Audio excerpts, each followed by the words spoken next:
আমি কখনো ভাবিনি যে আমি এরমভাবে কেস খাবো। তো ঘটনাটা হচ্ছে কি, ওই দিনকার যেদিন আমি রাস্তা দিয়ে আরামসে ঘুরে বেড়াচ্ছিলাম পুরো টেনশনহীনভাবে, তখন আমি দেখতে পেলাম আমার পাড়ার পুকুরের পাশে আমার বন্ধুরা আর একটা দাদা বসে রয়েছে। আমি গেলাম, গিয়ে না আমি দেখলাম কি পাড়ে না, ওই পুকুরের পাড়ে প্রচুর ছোট ছোট মাছ, ঘাটে বানানো পুকুর, প্রচুর ছোট ছোট মাছের বাচ্চা। এবার আমি করলাম কি, আটা মেখে নিয়ে গেছি। আটা মেখে নিয়ে যাওয়ার পর করেছি কি মাছগুলো দিচ্ছি পাড়ে পাড়ে। আর পাড়ে পাড়ে দিলে না হচ্ছে কি মাছগুলো আসছে, ঠিক আছে আসছে। এবার না করেছি কি, হাতে আটা নিয়ে না জলের মধ্যে চুবিয়ে দিয়েছি, মাছগুলো হাত দিয়ে খাচ্ছে আটা। এবার না আমি করেছি কি, সেই দেখে আমি ওই ওই ওরমভাবে হাতে আটা রেখে অনেকগুলো মাছ ধরেছি, হ্যাঁ হাতের উপর হাত দিয়ে মাছ ধরেছি। এবার না আমার একটা দাদা ছিল, যে দাদাটা বললাম সে দাদাও আমার সাথে মাছ ধরেছিল।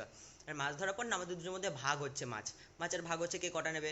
তা ভাগ করার সময় না হট করে না আমাদের সাথে আরেকটা ছেলে ছিল, সে না বললো ওই দেখ। আমি বললাম কি দেখবো।